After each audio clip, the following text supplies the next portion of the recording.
தமிழ்நாடு முதலமைச்சர் அவருடைய தொலைநோக்கு சிந்தனைகளால், அவருடைய தலைமையிலான திராவிடமனுடைய புதிய தொழில் கொள்கைகளால் வரக்கூடிய 2030 ஆண்டிற்குள் 1 டிரில்லியன் அமெரிக்க டாலர் ஆதாரத்தை நாம் எட்டுவோம் என்கின்ற மாபெரும் இலக்கோடு செயல்படுத்தக்கூடிய மாண்புமிகு முதலமைச்சர்களுடைய முன்னெடுப்புகளால் தமிழ்நாட்டினுடைய பொருளாதார வளர்ச்சி இன்றைக்கு ஒரு மிக குறிப்பிடத்தக்க சிறப்பான ஒரு உச்சத்தை தொற்றிருக்கிறது. எனவே நம்முடைய ஜிஎஸ்டிபி மாநில ஒட்டுமொத்த உற்பத்தி மதிப்பு இன்றைக்கு 23-24 ஆண்டுகளில் 26.8 லட்சம் கோடியாக இருந்த தமிழ்நாட்டினுடைய பொருளாதாரம் கடந்த ஆண்டு, அதாவது 24-25 நிதியாண்டில் இன்றைக்கு 30.19 லட்சம் கோடிகளாக அது உயர்த்தி 16% வளர்ச்சியை நாம் இன்றைக்கு தொற்றிருக்கிறோம் என்பதை மிகுந்த மகிழ்ச்சியோடு உங்களோடு நான் பகிர்ந்து கொள்கிறேன்.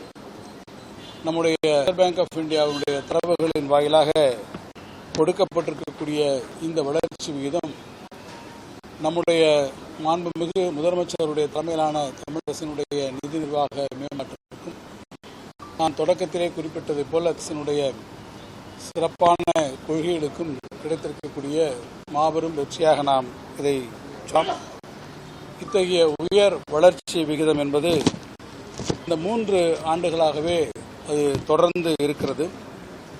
2021-22 ஆண்டிலே நாம் பொறுப்பேற்ற காலத்திலே 15.93%, இப்பொழுது 22-23 ஆண்டுகளிலே 14.47%, அதேபோல 23-24 ஆண்டுகளிலே 13.4% தொடர்ச்சியாக நம்முடைய மாண்புமிகு முதலமைச்சர் அவர்கள் ஆட்சி பொறுப்பேற்றதற்கு பிறகு இந்த வளர்ச்சி விகிதம் ஏற்பட்டு இன்றைக்கு அது 16% தொற்றிருப்பது மிகப்பெரிய ஒரு வளர்ச்சியும் திராவிட மாடல் ஆட்சியினுடைய வெற்றிக்கு இது ஒரு மற்றும் ஒரு காட்டாக இன்றைக்கு இது விளங்கியிருக்கிறது. அதிலும் குறிப்பாக இந்த வளர்ச்சியை உற்பத்தித்துறை மிகப்பெரிய ஒரு பங்களிப்பினை செய்திருக்கிறது.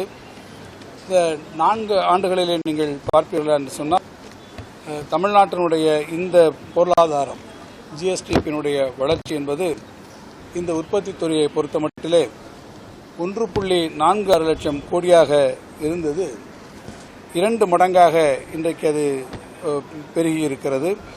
அதேபோல மகாராஷ்டிராவில் நீங்கள் ஒப்பிட்டு நோக்குங்கள் என்று சொன்னால் அது ஒரு வளர்ச்சியடைந்த உற்பத்தித்துறை மாநிலமாக இருக்கக்கூடியதில் அது 0.71 லட்சம் கோடியாக இருக்கக்கூடிய இந்த மகாராஷ்டிரத்தை விட தமிழ்நாடு உற்பத்தித் துறையிலே மிகப்பெரிய ஒரு முன்னேற்றத்தை இன்றைக்கு கண்டிருக்கிறது என்பதை நான் இங்கே தெரிவிக்க விரும்புகிறேன்.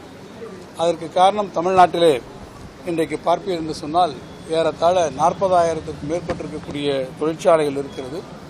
அவற்றிலே ஏறத்தாழ 27.7 லட்சம் பேர் அங்கே வேலைவாய்க்கக்கூடிய நிலைமைகள் வந்திருக்கிறது.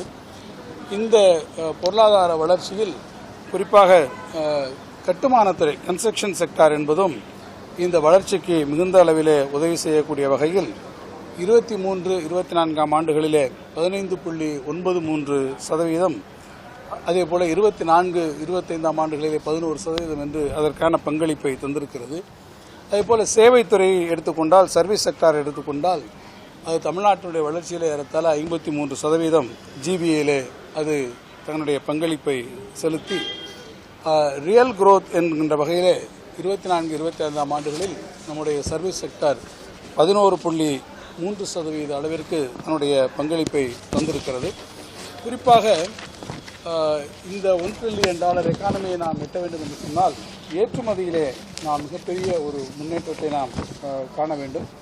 அதேபோல நம்முடைய மாண்பு முதலமைச்சர் அவர்களுடைய தொடர் முன்னெடுப்புகளால் பல்வேறு உலக நாடுகளிலே அவர் பயணம் செய்து அதேபோல அவர்களுடைய நம்முடைய புரிந்துணர்வு ஒப்பந்தங்களை மேற்கொண்டு அதன் வாயிலாக ஏறத்தாழ நீங்கள் முதலீட்டாளர்களுடைய சந்திப்பின் மூலமாக 11,40,731 கோடி முதலீடுகள் பெறப்பட்டு 1016 புரிந்துணர்வு ஒப்பந்தங்கள் மேற்கொள்ளப்பட்டிருக்கிறது.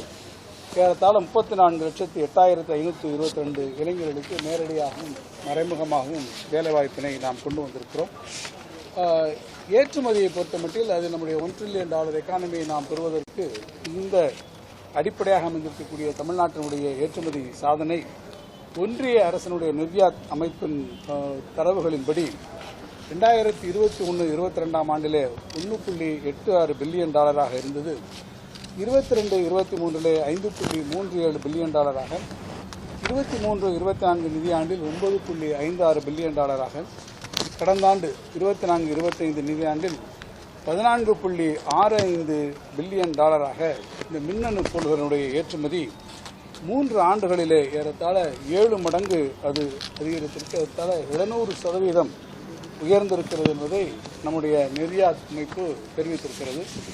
எனவே இந்த மின்னணு பொருட்களினுடைய ஏற்றுமதியிலே மிகப்பெரிய ஒரு லீப் ஃப்ராகிங் என்று சொல்லக்கூடிய முன்னேற்றத்தை நம்முடைய தமிழ்நாடு பெற்றிருக்கிறது. இவை அந்நியிலே வெல்ஃபேர் மெஷர்ஸ் என்கின்ற வகையிலே நாம் அனைவருக்கும் தெரியும். தமிழ்நாடு வளர்ச்சி விகிதங்களிலே அவர் கொண்டு வந்திருக்கக்கூடிய பல்வேறு திட்டங்கள், கலைஞர் மகளிர் உரிமை தொகை திட்டம், விடியல் பயண திட்டம், இந்த மாதிரி காக்கும் கரங்கள் திட்டம், நான் முதல்வன் திட்டம், காலை உணவு திட்டம் என்கின்ற பல்வேறு திட்டங்களின் மூலமாக தமிழ்நாட்டினுடைய வெல்ஃபேர் ஸ்கீம்ஸ், மக்களுடைய நலத்திட்டங்களிலும் தமிழ்நாடு அரசு ஒரு மாபெரும் கவனத்தை செலுத்தி இருக்கிறது. அதேபோல ஜிஆர் என்று சொல்லக்கூடிய கிராஸ் என்ரோல்மெண்ட் ரேஷியோ இன்றைக்கு உயர்கல்வியிலே 47%, அகில இந்திய சராசரி 28.4% இருக்கிற போது தமிழ்நாடு இன்றைக்கு 47% வந்திருக்கிறது. அதேபோல் நீங்கள் அதுக்கேற்ற மாதிரி நிறைய ஹையர் எஜுகேஷன் இன்ஸ்டிடியூஷன்ஸையும் பெற்றிருக்கக்கூடிய மாநிலமாக நாம் இன்றைக்கு வந்திருக்கிறோம். நான் சட்டமன்றத்திலே கூட சொன்னேன், பிஸ்கல் டெபிசிட் என்று சொல்லக்கூடிய அந்த நிதி பற்றாக்குறையை நாம் எப்போதுமே அந்த நிதி மேலாண்மைக்கு உட்பட்டு தான் நாம் அதை கையாண்டிருக்கிறோம் என்பதையும், அது மாநில ஒட்டுமொத்த பொருளாதாரத்தை ஜிஎஸ்டிபியில் நீங்கள் பார்ப்பீர்கள் என்று சொன்னால் அந்த நம்முடைய பிஸ்கல் டெபிசிட் என்பது 3% உள்ளாகவே வரக்கூடிய 25-26 நிதியாண்டு நம்முடைய நிதியாண்டில் அது கட்டுப்படுத்தப்படும் என்றும் நான் தெரிவித்திருக்கிறேன். அதே போல் நீங்கள் டெட் கடனுக்கும் மாநிலத்தினுடைய ஒட்டுமொத்த உற்பத்தி மதிப்பீட்டிற்குமான அந்த ரேஷியோவையும் நாம் பார்ப்போம் என்று சொன்னால் அது கடந்த 21-22 27% இருந்தது. 24-25 அது ஏறத்தாழ 26% அது குறைவாகவே வந்திருக்கிறது என்பதையும் நான் இங்கே எடுத்துக்காட்ட விரும்புகிறேன். எனவே ஒட்டுமொத்தமாக நீங்கள் பார்ப்பீர்கள் என்று சொன்னால் தமிழ்நாட்டினுடைய இந்த மிக ஒரு ஸ்ட்ராங் growth, இந்த நீடித்த ஒரு நிலையான வளர்ச்சி என்பது நம்முடைய இந்த லோ இன்ஃப்ளேஷன் ரேட் மெயின்டைன் பண்ணுவதாக இருந்தாலும் சரி, அல்லது ஃபாரின் டைரக்ட் இன்வெஸ்ட்மெண்ட்ஸ் வருவதாக இருந்தாலும் சரி, அதேபோல் நம்முடைய ஒவ்வொரு கட்டத்திலும் நான் எடுத்துக்காட்டிருக்கக்கூடிய தொழில் முதலீடுகளை நாம் ஊக்குவிப்பதாக இருந்தாலும் சரி, இவையெல்லாம் ஒட்டுமொத்தமாக நம்முடைய $1 trillion எக்கானமியை நாம் அடைவதற்கு நம்முடைய மாண்புமிகு முதலமைச்சர்களுடைய முன்னெடுப்பால் அவர்கள் தொடர்ந்து மேற்கொண்டிருக்கக்கூடிய பல்வேறு பணிகளால் இது சாத்தியமாயிருக்கிறது. அதனுடைய இன்றைக்கு ஒட்டுமொத்த குறியீடாக இந்த 16% வளர்ச்சியை நம்முடைய ரிசர்வ் பேங்க் ஆஃப் இந்தியா கொடுத்திருப்பதும் நம்முடைய தமிழ்நாட்டினுடைய நிதி மேலாண்மைக்கு, நம்முடைய ஒட்டுமொத்த வளர்ச்சிக்கு, நம்முடைய தொழில் வளர்ச்சிக்கு, நம்முடைய சமூக வளர்ச்சிக்கு, நம்முடைய மாண்புமிகு முதலமைச்சருடைய தலைமையிலான திராவிட மாடல் ஆட்சிக்கு கிடைத்திருக்கக்கூடிய ஒரு மாபெரும் நற்சான்று இந்த 16% வளர்ச்சி என்பதை உங்களுக்கு தெரிவிக்கிறேன். 100 நாள் வேலை திட்டம்ன்றது சார் நமக்கு நம்முடைய பங்களிப்பு அது குறைவாக நம்முடைய சென்ட்ரல் கவர்மெண்ட்டுடைய கான்ட்ரிபியூஷனை குறைக்கிறாங்க. 100% கொடுக்கக்கூடிய பங்களிப்பை இப்போது அவர்கள் 60%, மாநில அரசு 40% என்று வைக்கக்கூடிய பட்சத்தில் நம்முடைய நிதிச்சுமை கூடுகிறது.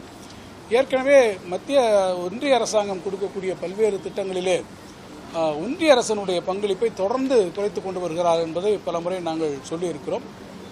அதுக்கு உதாரணமாக சொன்னால் பிரதம மந்திரியினுடைய பேரில் இருக்கக்கூடிய அந்த ஆவாஸ் யோஜனா, PM ஆவாஸ் யோஜனா இருக்கக்கூடிய வீடு வழங்கக்கூடிய திட்டத்திலும் கூட ஒன்றிய அரசினுடைய பங்களிப்பு என்பது குறைவாகவும் மாநில அரசினுடைய பங்களிப்பு அதிகமாக இருக்கிறது. இந்த நிலைமை ஒன்றிய அரசினுடைய பல்வேறு திட்டங்களிலே அது நீடித்திருக்கிறது. அதனால் மாநிலத்திற்கான நிதிச்சுமை அதிகமாகிக் கொண்டிருக்கிறது என்பதையும் நாங்கள் இங்கே குறிப்பிட்டு சொல்லியிருக்கிறோம். நம்முடைய நாடாளுமன்ற உறுப்பினர்கள் இன்றைக்கு அந்த மசோதாவிலே அது குறித்து நம்முடைய திராவிட முன்னேற்ற கழகத்தினுடைய சார்பில் தங்களுடைய கடுமையான எதிர்ப்பினையும் இன்றைக்கு அவர்கள் அங்கே பதிவு செய்ய இருக்கிறார். சார், நம்ம பொருளாதார வளர்ச்சி கண்டினியூஸா அதிகரிச்சுட்டு இருக்குன்னு நம்ம சொல்றோம். இப்போ கடன் வாங்குவதில் பார்த்தீங்கன்னா தமிழ்நாடு முதன்மையா இருக்கு ஒரு குற்றச்சாட்டு இருக்கு. இதுக்கு எந்த நான் ஏற்கனவே சொல்லியிருக்கேன், இதிலே கூட உங்களுக்கு சொல்லியிருக்கேன். உங்களுடைய நிதி பற்றாக்குறையை நாங்கள் 3% முள்ளாகவே வைத்துக் கொண்டிருக்கிறோம். டெட் டு ஜிஎஸ்டி ரேஷியோ எந்த அளவுக்கு குறைந்து கொண்டிருக்கிறது. எனவே நான் பலமுறை இந்த கேள்விக்கு தமிழ்நாடு சட்டமன்றத்தில் மிக மிக விரிவான ஒரு விளக்கத்தையும் நான் அளித்திருக்கிறேன். எனவே நீங்கள் கடன் வாங்குவது என்பதை நீங்களுடைய ஒட்டுமொத்த பொருளாதாரத்தில் எவ்வளவு வாங்குகிறீர்கள், கடனுடைய சதவீதம், ஃபினான்ஸ் கமிஷன் என்ன நமக்கு ரெக்கமெண்டேஷன்ஸ் கொடுத்துருக்கோ அதுக்குள்ள குறைத்து தான் நாம் வாங்கி கொண்டிருக்கிறோம் என்பதை தெளிவுபடுத்தியிருக்கிறேன். இப்போதும் உங்களிடத்தில் பேசுவதற்கு முன்பாக அதையும் ஒரு குறிப்பிட்டு நான் சொல்லியிருக்கிறேன். நன்றி.